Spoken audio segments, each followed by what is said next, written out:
News 7 Tamil, பொறுப்பும் பொது நலமும்.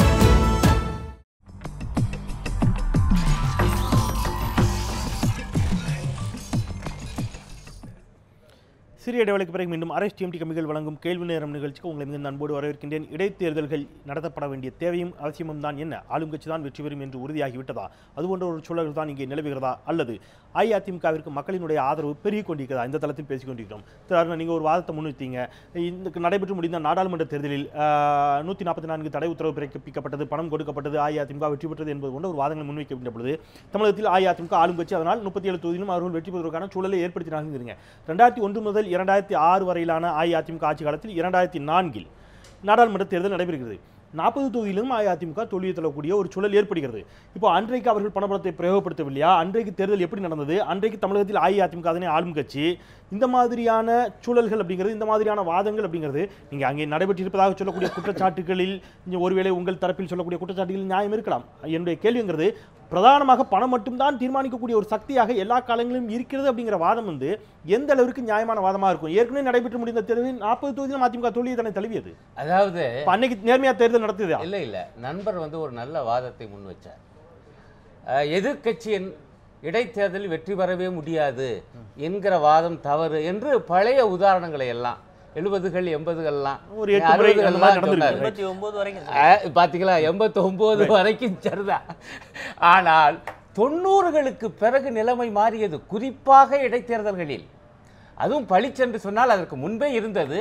திருமங்கலம் தொகுதியில் தான் இருங்க, அதான் முன்பே இருந்துச்சுக்கிறேன். ஆனால் திருமங்கலத்தில் தான் பட்டப்பகல் வெளிச்சம் போல பண பட்டுவாடா மூலம் ஓட்டுகளை வாங்குவது என்பது வெளிப்பட்டது. அதற்கு பிறகு அதனால அந்த திருமங்கலம் ஃபார்முலாங்கிற வார்த்தையே இந்திய அரசியல் வரைக்கும் ஒரு மிக முக்கிய சொல்லாடலாக போயிடுச்சு.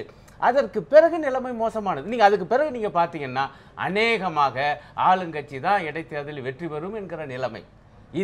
இதில் புதிய அம்சம் என்னன்னா, கடந்த மக்களவை தேர்தலில் இந்த இடைத்தேர்தல் அனுபவத்தை வைத்து மக்களவை தேர்தலில் கூட அதை பிரயோகித்தால் என்ன என்கிற நிலை உருவானது என்பதுதான் எங்களுடைய குற்றச்சாட்டு. அதற்கு மிக கச்சிதமான உதாரணம், நாட்டில் எந்த மாநிலத்திலையும் நடக்காத மாதிரி ஒரு மாநிலம் முழுக்க தேர்தலுக்கு முதல் நாள் 144 தடை உத்தரவு போட்டா ஒரு 2-3 பேர் சேர்ந்து பணப்பட்டுவாடா கொடுக்கறத ஒரு 10-15 பேர் சேர்ந்து தான் போய் தடுக்க முடியும். இந்த 10-15 பேர் போக முடியாது, இந்த 2-3 பேர் மட்டும் போகலாம் வீடு விடா. இந்த நிலைமை என்பது புதிய அப்படி ஒரு வாதம் வச்சா திருவரங்க இடைத்தேர்தல் அந்த மாதிரி எந்த தடவை திரும்பி போடலையே. அதைத்தான் சொல்ல வரேன். தடுத்திருக்கலாமே எல்லா கட்சிகளும், திமுக, மார்க்சிஸ்ட், பாஜக எல்லோரும் சேர்ந்து தடுத்திருக்கலாமே. ஒரு இடைத்தேர்தல்ல அதுக்கான அவசியம் இல்லை. ஆனால் மாநிலம் முழுக்க என வரும்பொழுது இது சாத்தியமில்லை என்றுதான் எல்லா கட்சியும் நினைச்சாங்க. நமக்கு என்ன ஆச்சரியம் என்றால், தேர்தல் ஆணையம் போட்ட இந்த 144 தடை உத்தரவு, நான் என்ன கேட்க விரும்புறேன், யாராவது எந்த கட்சியாவது, ஆளுங்கட்சி உட்பட சொல்றேன், 144 தடை உத்தரவு போடுங்க, அப்பதான் இந்த தேர்தல் ஒழுங்கா நடக்கும் என்று தேர்தல் ஆணையத்தை மனு கொடுத்தாங்க. நான் ரொம்ப வெளிப்படையாக தெளிவாக கேக்குறேன். நீங்க மற்ற பிரச்சனைகள் எல்லாமே ஆய்வுக்கு உட்பட்ட பிரச்சனைகள் இல்ல. திரு அருணன், மற்ற நீங்கள் சொல்லக்கூடிய நீங்கள் சொல்லக்கூடிய எல்லா பிரச்சனைகளும் திரு ஆதிவீரராமணி நீங்கள் சொல்லக்கூடிய எல்லா பிரச்சனைகளும் விவாதத்துக்கு உட்படுத்தப்பட வேண்டியவை, ஆய்வுக்கு உட்படுத்தப்பட வேண்டிய, அதில் யாருக்கும் மாற்று கருத்து இல்லை. என்னுடைய கேள்வி அப்படிங்கிறது ரொம்ப தெளிவாகவே இதை தாண்டி நீங்கள் ஒவ்வொருவரும் சார்ந்திருக்கக்கூடிய கட்சிகளினுடைய பலவீனத்தை நீங்கள் உள்ளபடியே எந்த இடங்களிலும் ஒத்துக்கொள்ள போவதே இல்லையா? இதுதான் எங்களுடைய உள்ளபடியான பலம். இது நியாயமாக நடைபெற்றிருந்தால் இன்னும் சற்று அதிகமாக பெற்றிருக்க முடியும். ஆனால் எங்களுக்கான பலம் இது, எங்களுக்கான பலவீனம் இது என்பதை ஏற்றுக்கொண்டு அதை சரிபடுத்தக்கூடிய முயற்சியில் எந்த நிலையிலும் எதிர்கட்சிகள் அல்லது தோல்வியை தழுவிய கட்சிகள் ஈடுபட போவதற்குரிய சூழலே இருக்காதா? இல்லை, நீங்க கேட்ட ரொம்ப நியாயமான கேள்வி.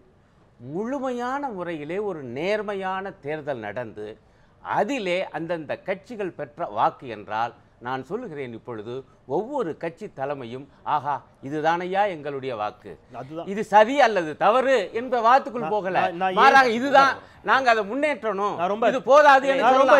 தேர்தலே முழுசாக ஒழுங்காக நடக்காத போது இந்த முடிவை சரி என்று எப்படி அந்த தலைவர்கள் ஏற்றுக்கொள்வாங்க? இந்த தேர்தலில் மார்க்சிஸ்ட் கம்யூனிஸ்ட் கட்சி பெற்ற வாக்குகள் 1467 வாக்குகள். நான் ரொம்ப எளிமையாக கேட்கிறேன், மார்க்சிஸ்ட் கம்யூனிஸ்ட் கட்சியினுடைய மிக தீவிர தொண்டர்களுக்கு ஒரு 1 லட்சம் ரூபாய் கொண்டு போய் கொடுத்தாலும் அவங்க வேற சின்னத்துக்கு மாற்றி ஓட்டு போட போறது இல்லை. ரைட், ஆண்டாண்டு காலமாக மார்க்சிஸ்ட் கம்யூனிஸ்ட் கட்சியில் நீடிக்கக்கூடிய தொண்டர்களுக்கு நான் என்ன கேட்கிறேன், பணத்திற்காக பொதுமக்கள் மாற்றி வாக்கு போட்டார்கள் அப்படிங்கிற உங்க வாதம் சரின்னு வச்சுப்போம். மிக தீவிரமாக எந்த சூழலிலும் மாறாத வாக்காளர்கள் மார்க்சிஸ்ட் கம்யூனிஸ்ட் கட்சிக்கு ஸ்ரீரங்கம் தொகுதியில் 1467 பேர் தான் இருக்கிறார்களா? இல்ல அதாவது அதான் கேக்குறேன். அப்ப அதையும் நீங்க ஏன் அனலைஸ் பண்ண மாட்டேங்கிறீங்க? இல்ல இப்ப இதுவும் இப்ப வந்து நான் சொல்ற பாயிண்ட் தான் கரெக்ட். என்ன சிக்கல் என்றால் பொதுவாக மார்க்சிய கட்சிக்கு வாக்களிக்க கூடிய வாக்காளர்களுடைய மனோநிலையும் இந்த பணப்பட்டுவாடாவும் அதிகார பலமும் மாற்றுகிறது. நம்முடைய மக்களுடைய ஒரு முக்கியமான உளவியல் என்ன தெரியுமா? பொதுவாக யார் ஜெயிப்பார்கள் என்பது ரகசியமாக இருந்தா தான் அவங்கவுங்க இயல்பா வாக்களிப்பாங்க. பார்க்குறாங்க எங்க பார்த்தாலும் பணப்பட்டுவாடா, அதிகார பலம். எங்களுடைய மார்க்சிய கட்சி தொண்டர்கள் கடுமையாக தாக்கப்பட்டார்கள், பூரா இது நடக்குது, அமைச்சர்கள் வந்து குமிஞ்சு கிடக்குறாங்க.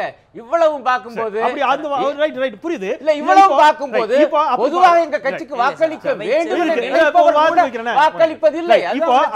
அப்படி அந்த வாதம் சரி. இப்போ உங்களை விட அதிகமாக பாஜக என்று சொல்ல வேண்டாம், தேசிய ஜனநாயக கூட்டணி வேட்பாளர் அதிக வாக்குகளை பிடிச்சிருக்கிறார். அவரை விட இன்னும் அதிகமான வாக்குகளை நிறைய வித்தியாசம் அவருக்கும் திமுகவிற்கும் அப்படின்னு சொன்னா எல்லாமே நீங்கள் சொல்லக்கூடிய அத்தனை குற்றச்சாட்டுகளும் ஒரு தொகுதியில் தான் நடந்திருக்கிறது. அங்கே ஒவ்வொரு கட்சிக்கும் இடையிலான வித்தியாசங்கள்ங்கிறது நிறைய இருக்குது. ரைட். இப்போ அதுதான் நான் கேட்கிறேன். இந்த அடிப்படையில் இப்போ நீங்க இப்போ ஒப்பீட்டளவில் பாஜக ஸ்ரீரங்கம் தொகுதியில் மட்டும் வச்சுக்கலாம், கம்யூனிஸ்ட் கட்சியை விட மார்க்சிஸ்ட் கம்யூனிஸ்ட் கட்சியை விட பாஜக சற்றே பலம் வாய்ந்த கட்சியாக நீங்கள் ஏற்றுக்கொள்வீர்களா இந்த அடிப்படையில்? இல்லை, எந்த கட்சி வாங்கிய வாக்குகளும் மிக கராரான அவர்களுடைய பலத்தை காட்டுவதாக இல்லைங்கிறேன் நான். காரணம் அடிப்படையே சிக்கலாய் போச்சு.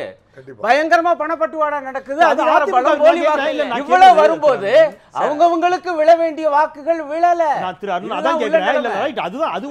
அடிப்படை எல்லாருக்கும் அப்படி பார்த்தா கூட ஓட்டு விழுந்திருக்கு. நான் கேக்குறது இப்ப உங்களை விட சற்றே அதிகமாக அவர்கள் வாக்குகள் வாங்கி இருக்கிறார்கள். இன்னும் தேர்தலை நியாயமாக நடத்தியிருந்தால் உங்கள் வாதத்தில் இன்னும் அதிகமான வாக்குகளை தேசிய ஜனநாயக கூட்டணி வேட்பாளரும் பெற்றிருப்பார், நீங்களும் பெற்றிருப்பீங்க. ரைட், அது ஓகே. ஆனா அந்த வித்தியாசம் அப்படி பார்த்தா கூட எப்படி பார்த்தாலும் அந்த வித்தியாசங்கிறது அந்த வித்தியாசம் இதே போலத்தான் இருக்குமா என்று என்னால் சொல்ல முடியாது. நீங்க இந்த வார்த்தை எப்படி பாக்குறீங்க? இப்போ இத்தனைக்கு மத்தியிலும் மார்க்சிய கம்யூனிஸ்ட் கட்சியை விட பாஜக சற்றே அதிகமான வாக்குகளை பெற்றிருக்கிறது. அதனால் ஒப்பீட்டளவில் இடதுசாரிகளை விட பாஜக அதிகமான வாக்குகளை. நான் கேட்கறது ஸ்ரீரங்கத்தில் மட்டும், இதை தமிழகத்திற்கு முழுமையாக நம்ம பொதுமைப்படுத்த வேண்டாம். ஸ்ரீரங்கத்தில் பாஜக அவர்களை விட பலம் வாய்ந்தது என்று நீங்கள் எடுத்துக்கொள்கிறீர்களா இடதுசாரிகளை விட? இதுல வந்து அண்ணா சொன்ன வாதத்தை முழுசா நான் ஏத்துக்கிறேன். யாருடைய சுயபலத்தையும் யாரும் உண்மையான பலத்தை பார்க்க முடியாது. இது யாருக்கு பொருந்தும் கேட்டீங்கன்னா எங்களுக்கும் கம்யூனிஸ்ட் கட்சி மட்டும் தான் பொருந்தும். திமுக சுயபலத்து அதை வாக்கு பெற்றிருக்காங்கன்னா அவங்க கொடுத்த 2000 ரூபாய் வேலை செஞ்சிருக்கு. இவங்க அதிமுக வாக்கு பெற்றாங்க 5000 ரூபாய் அண்ணா திராவிட முன்னேற்றம் 5000 ரூபாய் வாக்கு கொடுத்திருக்கின்றாங்க. திமுக 2000 கொடுத்து இவங்க 5000 கொடுத்திருந்தா ஒருவேளை அவங்க வெற்றி பெற்றிருப்பாங்க. இல்ல, உண்மையதானே சொல்ல முடியும், நடந்த உண்மைதான் சொல்ல முடியும். வாக்குக்கு பணம் கொடுக்காம வேலை செஞ்ச கட்சிகள் நாங்க. எங்களுக்கு ஆக்சுவலி நீங்க அண்ணா தெளிவா சொன்னாங்க. என்னன்னு கேட்டீங்கன்னா ஒரு கட்சி ஜெயிக்கும் என்ற நடுநிலை வாக்காளர் தேர்தலை முடிவு பண்றாங்க. அதாவது ஒரு கட்சியோட தொண்டர்கள் முடிவு பண்றாங்க. இப்ப இப்படி நடுநிலை வாக்காளர் இப்ப நடைபெற்று முடிந்த கடந்த 2014 நாடாளுமன்ற தேர்தலில் 144 தடை உத்தரவு போடப்பட்டது. மிகப்பெரிய அளவிலே பணம் வாரி இறைக்கப்பட்டது. அதுதான் அஇஅதிமுகவுக்கு வெற்றியை தேடி கொடுத்ததுன்னு அருண் சொல்றாங்க. இந்த வார்த்தை நீங்க ஏத்துக்கிறீங்க? நிச்சயமா ஏத்துக்கிறீங்க. இப்போ இந்த 144 தடை உத்தரவையும் தாண்டி கன்னியாகுமரி தொகுதியில் பாஜகவின் சார்பில் பொன் ராதாகிருஷ்ணன் வெற்றி பெறுவதற்கு நீங்கள் ஓட்டுக்கு எவ்வளவு கொடுத்தீர்கள்? அன்புமணி ராமதாஸ் எவ்வளவு கொடுத்தார்? இல்ல இல்ல, நீங்க சொல்றீங்க ரெண்டு தொகுதியில மட்டும் தேர்தல் சரியா நடந்துச்சா? அந்த ரெண்டு தொகுதியில மட்டும் தேர்தல் சரியா நடந்துச்சா? பணபலத்தையும் தாண்டி நாங்கள் வெற்றி பெறுகின்ற அளவுக்கு இங்க பலம் அங்கே இருக்கின்றது. அப்ப அதுதான் நான் கேட்கிறேன். அப்ப இங்க ஸ்ரீரங்கத்தில் அந்த பலம் இல்லை என்று ஒத்துக்கொள்ளக்கூடிய மனநிலை ஏன் வரல? பணபலத்தையும் தாண்டி நான் இது ஏற்கனவே வச்ச வாதம் தான். இந்த இடத்துல இவரை நினைவுபடுத்தும். இவர் ஏற்கனவே ஸ்ரீரங்கத்தில் பேசுகின்ற பொழுது ஒரு வாதம் வைத்தோம். சுயேட்சையாக போட்டியிட்டு சமீப காலத்தில் சுயேட்சையாக போட்டியிட்டு அப்பா அவர்கள் அங்கே வெற்றி பெறுகிறார். அங்கேயும் மிக கடுமையான போட்டி இருந்தது. அதாவது நீங்க வந்து நடந்து முடிந்த பாராளுமன்ற தேர்தலுக்கு பிறகு முன்னால உள்ள தேர்தலை பற்றி பேசினா பொது தேர்தலில் இந்த இடைத்தேர்தல் மாதிரி சம்பவங்கள் நடைபெறல. நான் முடிச்சிருந்தேன். முதலாட்டு நடந்து முடிந்த நாடாளுமன்ற தேர்தலில் தான் தமிழ்நாட்டில் மாநில தேர்தல் ஆணையாளராக இருந்த பிரவீன்குமார் அவர்கள் 144 தடை உத்தரவு போடுறாரு. பக்கத்தில் ஆந்திராவில் நக்சலைட் இருக்கு, வடகிழக்கு மாநிலத்தில் மாவோயிஸ்டுகள் இருக்கு. அங்கெல்லாம் போடாத 144 தடை உத்தரவு போட்டு திட்டமிட்டே தான் பண்ணுதாரு. மக்கள் முதல்வருடைய பதவியேற்பு விழாவுக்கு போன ஆள் அவர் பிரவீன்குமார். திட்டமிட்டு அவர் தான் அதுக்கு ஆதரவாட்டு இருந்தார். அதுக்கு முன்னால ஒரு உண்மையை தெரியும். சிறுதாவூர்ல 234 தொகுதிக்கும் 234 இல்ல நான் முடிச்சிருந்தேன் சொல்லுங்க. 234 கம்ப்யூட்டரும் போட்டு எப்படி ஓட்டுக்கு பணம் கொடுக்கணும் அப்படின்னு சொல்லி 50 ஓட்டுக்கு ஒரு ஆள் பணம் கொடுக்கணும் அப்படின்னு சொல்லி டாப் டு பாட்டம் அவ்வளவு பேருக்கு எப்படி பணம் கொடுக்க முறையா கணக்கெடுத்து சரியா வச்சிருக்காங்க. அதுபடி தமிழ்நாட்டுல நாடாளுமன்ற தேர்தல்ல 2 நாளையில அனைவருடைய கையிலும் வெறும் 200 ரூபா மட்டும் கொடுத்தாங்க. எனக்கு தேர்தலில் நாங்கள் ஃபீல்டில் இருக்கிற ஆளு, அது வரைக்கும் சாமானிய மக்கள் கொண்டு போன பணத்தெல்லாம் பல லட்சம் ரூபாயை பிடுங்கின தேர்தல் அதிகாரிகள் அன்னைக்கு மட்டும் அந்த 2 நாள் மட்டும் எந்த செக்கப்பும் இல்லை. ஃபோனை சுவிட்ச் ஆஃப் பண்ணி வச்சுருவாங்க. கேட்டாக்கி அப்படியா சார் நான் வந்திருந்தேன் சார்பாங்க. யாரும் வந்து எந்த நடவடிக்கையும் எடுக்கல. ரொம்ப வெளிப்படையாக பேசக்கூடியவர், நேர்மையா ஒரு இதே நிலைதான் நான் வருகிற சட்டமன்ற தேர்தலையும் செய்யலாம் அப்படிங்கறதுனால தைரியமாட்டு ஆளுங்கட்சியினர் அதிகார பலத்தை பயன்படுத்தி செய்யலாம் அப்படின்னு சொல்லிருக்காங்க. அமைச்சர்களே ரொம்ப மிக எளிமையான ஒரு கேள்வி திரு அப்பாவு, நீங்கள் சுயேட்சையாக போட்டியிட்டு வெற்றி பெற்றீர்கள், அங்கே மிக கடுமையான போட்டியை சந்தித்தீர்கள். நான் என்ன கேட்கிறேன், அங்கே இவங்க வைக்கக்கூடிய குற்றச்சாட்டுகளின் அடிப்படையில் பணம் இருந்தால், பணம் கொடுத்திருந்தால் யார் வேண்டுமானாலும் வெற்றி பெற வேண்டும் என்று முடியும் என்று சொன்னால் நீங்கள் பணத்தை விநியோகித்தா வெற்றி பெற்றீர்கள். நான் சொன்னது 2001ல நான் இண்டிபெண்டன்டா ஏன் ஜெயிக்க முடிஞ்சது? அதுக்கான காரணம் தாண்டி இல்ல 2001ல இருந்தே நான் சொல்றது நடந்து முடிந்த நாடாளுமன்ற தேர்தலுக்கு பிறகு வரக்கூடிய கேள்வி எங்க வருதுன்னா சரியான வேட்பாளராக இருந்தால் மக்கள் தேர்ந்தெடுக்கக்கூடிய ஒரு சூழல், கட்சிகளை தாண்டி சுயேட்சைகளாக இருந்தால் கூட தேர்ந்தெடுக்கக்கூடிய சூழல் இல்ல அது இப்ப எதுவுமே நடக்காதுங்க. இந்த ஃபார்முலா அதிமுக கழகத்தினுடைய இந்த ஃபார்முலா வந்து இல்ல, இது இப்ப வெளிப்படையாட்டு. அதாவது அதிமுக கழகத்தினுடைய இந்த ஃபார்முலா இருக்க, இதை வந்து நாடாளுமன்றத்தில் அறிமுகப்படுத்திருக்கப்படி மக்கள் போன உடனேயே எப்பையா பணம் தருவீங்க, எவ்வளவு தருவீங்க, இதை தான் கேட்கிறாங்களே தவிர நீங்க ஒண்ணு தெரிஞ்சுடுங்க.